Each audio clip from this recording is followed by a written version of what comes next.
I renovated an old abandoned house in Tokyo and turned it into an Airbnb. And when I decided to create a website for it, I fell down a rabbit hole and accidentally created a game engine instead.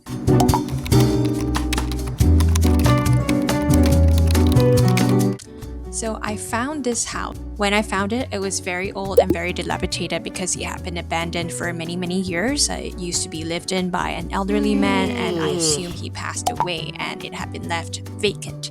So I spent the majority of 2024 renovating it into something livable, and then decided that since I wasn't going to live in it yet, I would turn it into an Airbnb. I'm a software engineer, so I have a lot of crazy ideas. And when I knew that I was going to turn it into an Airbnb, I decided why not create a website to help give it some credibility.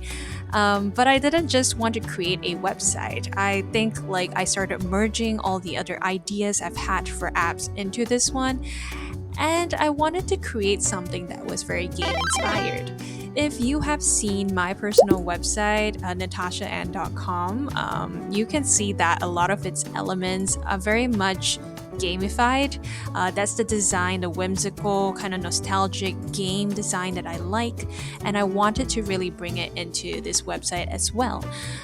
So actually for my personal website, it started off along the same trajectory where I actually went into designing it as a game. I was using Melon.js at that point of time, and then I couldn't figure out how to make it user-friendly when it came to a portfolio website. So I decided to ditch the progress I had made on making it into a game and retain the game design elements instead. So for this time, building this Airbnb website, I wanted to bring back the game element. So why a game and what concept am I going for? The thing about this house is it's not in the busy touristy areas in Tokyo. It's in a really nice, cozy residential neighborhood. It's so different from the usual hustle and bustle of Tokyo. And I think it's quite difficult to relay the feeling of peace, serenity, and that coziness through just, writing about it. So I wanted to create it in a very gamified manner so it could reflect the coziness of one of my favorite childhood games, Harvest Moon, and I really wanted to take that neighborhood Ojima and put it on a game map so people could play and explore the neighborhood and fall in love with it just like I did. So some characteristics of the neighborhood is that it has this old shotengai, which is basically an old shopping street that used to be lined with maybe barter traders and shopping stalls. The one they have in Ojima is called Sun Road. It's really cute. They've refurbished it, and there's cute bakeries, little restaurants, little izakayas, and grocery shops right by it.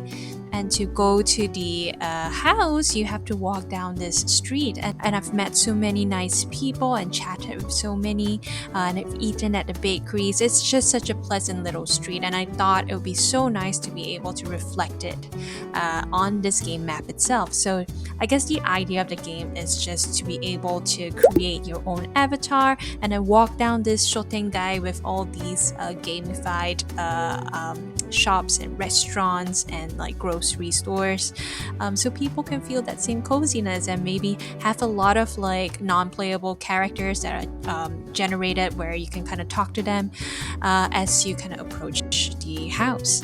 And I was thinking that maybe I could add in, if I have the bonus capacity of course, to add in the element of being able to play it in story mode and follow through the process of how I renovated this house, right? So that's kind of the concept of the game and what I'm trying to do. The thing is, I could have just used an open source game engine and, save myself time. But then I ran into a problem, and that was the problem of drawing and creating sprites and other game elements. I have a Surface Book that comes with a pen attached that I have a Clip Studio Art subscription to, and I usually draw my assets on it. That was what I did for what you see in my portfolio website. I also used to be a webcomic artist, and I would publish webtoons, so I would draw on it. But when I decided to pick up the pen and draw this time, unfortunately my stylus was not working. And the thing is, because the Surface Book is, I think, outdated by now, it's very difficult to find a replacement stylus, and it's also very expensive. So then I was stuck. I had this desire to start and build the game, but I didn't have assets that I could create. So I started off first by thinking like, how can I create assets without drawing?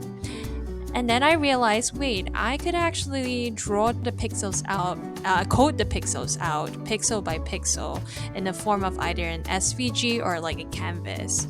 And that's what I started doing. But as I did it, I realized how tedious it was. And then slowly I realized that there needs to be an easier way to do this. There needs to be a more decomposable, systematized way of creating different avatars and sprites without me needing to draw every single one. So that's how this game engine, or actually it's more of a pixel mask engine, kind of came about.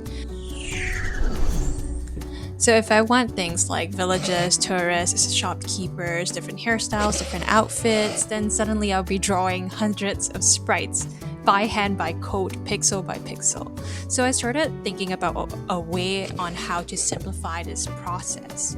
Instead of manually drawing every pixel, what if I just describe the shape of a character? And that's where the idea of pixel masks came in. So a mask, it's basically just a grid, a numerical grid that says where pixels exist. Something like this. This just describes the silhouette of a shape.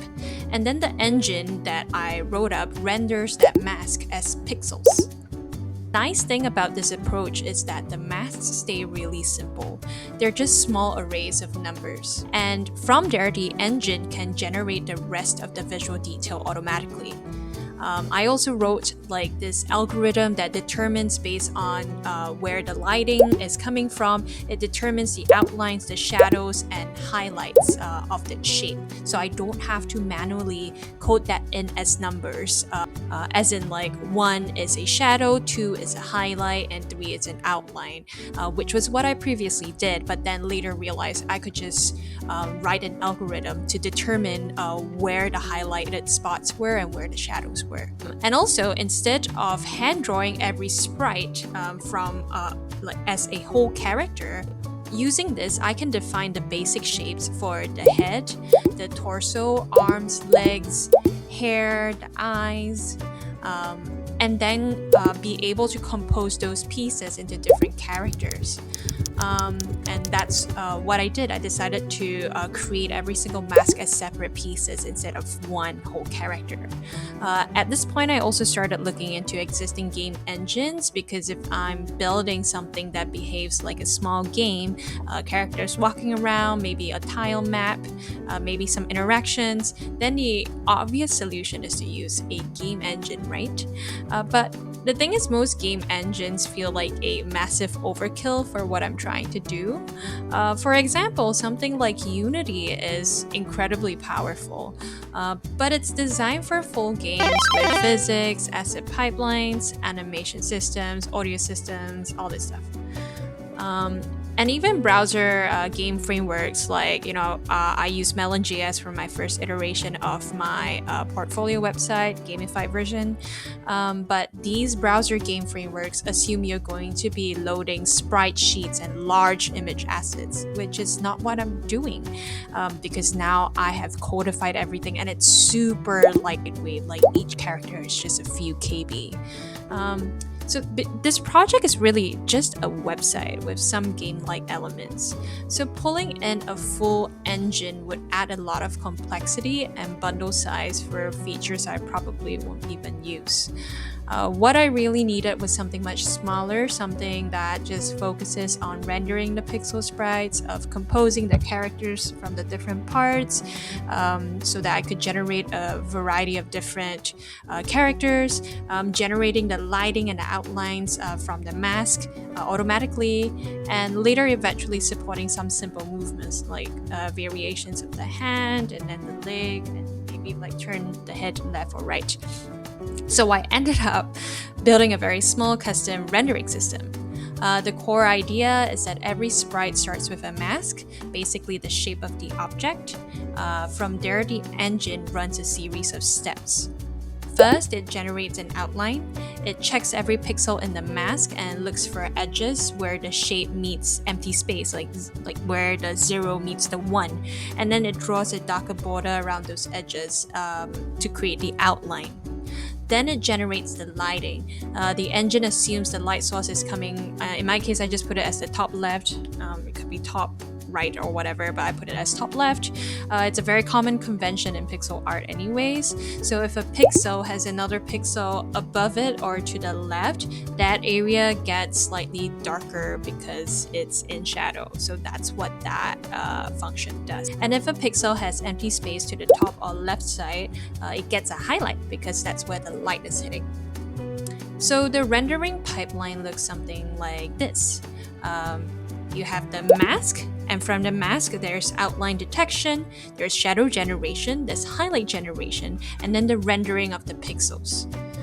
The really nice thing about this is that the masks themselves stay extremely simple. They only describe the shape. All the visual detail comes from the engine, and that has another really interesting side effect. Because the masks are just small arrays of numbers, they're very easy to use an AI assistant, coding assistant, to generate. If you ask an AI to generate a pixel character as an image, it has to produce thousands of pixels. So it gets very computationally expensive, and also it's not very sustainable. So can you imagine if I wanted to put like 100, shopkeepers in the Shotengai street? If I used an AI to generate in order to save myself time from manually coding out the pixels, it's going to be like 100 different images, and that just sounds very wasteful. But if you ask it to generate a mask like this, it's only producing a few lines of numbers, which is very few tokens. So you can generate a lot of different variations, different hairstyles, clothes, NPCs using very few tokens. Right now, all of this code lives in my Airbnb website repository, Hayashi Inn, which is just a name that I gave my Airbnb, I guess. But it's starting to feel like it could actually be useful as its own little library. So today, at least for this week 1 of building, what I'm going to do is to extract the existing engine that I have within the Airbnb repository and then take it into a separate repository and turn it into a standalone package. That way I can keep improving the engine independently, and then later on other developers like yourself, if you're interested, could potentially use it for your own projects too. And then once that's done, I can plug it back into the Airbnb site and start building the actual world, the neighborhood, the shops, eventually letting people kind of explore the little house before they book it.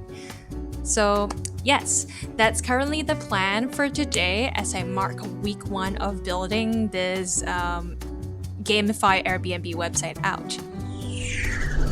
The first thing we're going to do is to create a new repository on GitHub. I'm going to name it something quite straightforward, Pixel Mask Engine. Pixel Mask Engine to create lightweight pixel assets. Alright, and then we're just gonna go ahead and create that repository. Okay, sweet. Okay, now I'm switching over and opening it in my GitHub desktop so you can see I'm cloning it so that I have a copy of the repository in my computer, not just on the remote GitHub. And now I have it here, Pixel Mask Engine, so I can go ahead and open it in Visual Studio Code. Alright, so here we are. We have a nice empty repository.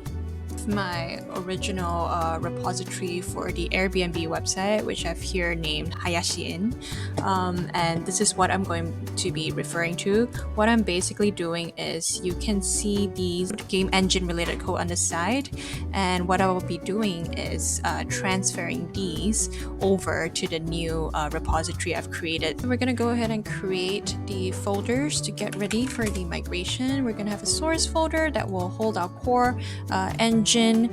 It's also going to hold our avatar sources, basically the little pixel avatars. We're also going to create a folder called masks to contain all the different masks for the hair and the body and stuff. We're going to have a components folder that the main avatar grouping component can be stored. And then because we want this to be a package, it would be good to have an examples folder where we put in like demo examples. I'm gonna just put here React demo so people can look at it and refer to it, how to use it, and also a docs folder to put in any documentation and tutorials on how to use it. Because I arranged everything neatly in the Hayashi Inn Airbnb website repository already, I'm just basically gonna copy paste all of this and then paste it in the core engine, the core directory on the other side. I'll go to core and then paste. That's it, and then we have all our files nicely here. There's just a bit of type errors because I haven't installed the packages yet, but I'll do that later. And now I'll basically repeat this for all the other directories, so let me do that. Okay, so as you can see, I have imported everything over from the Airbnb website repository into this engine repository. I've got everything down. I did rearrange it from the last time because I considered that in the future I want to put exportable components like scenes and world where I could put like buildings, props, and tiles. So I grouped everything about the avatar into one. With all its corresponding masks. You can see what I was referring to, all these little zeros and ones, if you can see. But for example, this is the mask for a ponytail hairstyle. This is the front of the head, so you can see the ones make like a head shape, and then this is the back, so these ones make up like one strand of a ponytail. And then we kind of like recompose this together in the hairstyles, where if you look at this, if I go to the ponytail hairstyle, there's low ponytail, so I basically offset it to bring the ponytail down to have one ponytail, or I can bring it up for a high pony.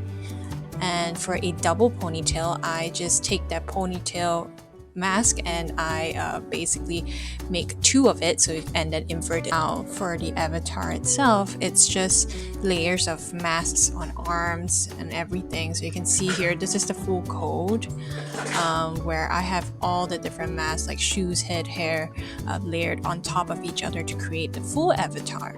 So now I created a demo example with like the default avatar, and I am running the dev server right now, as you can see from the bottom. So let's open that up and see what we have. Here we have our little default pixel avatar made up of all the composable masks. So now I want to show you how you can kind of change the variations in, say, hair color, and I change it to blonde, the blonde hair color, and then I can change a lot of other things as well. A hairstyle to a double high ponytail, and then maybe what we could do is change the eye color to green. What else do we have? Clothes color, and ta-da! This is our new avatar with a spaghetti top and like a double high pony. So yes, that was week 1 of developing this game engine and Airbnb website with me. I hope to continue making these weekly update videos because I want to stay accountable to the process, and also I'm in the midst of starting up my own YouTube channel, which I have abandoned for quite a while. I also have a tech podcast called Ragtech, where I talk with my other techie friends, Saloni and Victoria, about other tech topics and other tech and society topic, so be sure to check that out as well. But yeah, let me know what kind of feedback you guys have, what kind of questions you have. My personal channel, I'm free to experiment with it more. That's why I'm experimenting with this dev vlog kind of thing. And yeah, tell me what you would like to see, and maybe follow me if you would like. Yeah, until then, bye.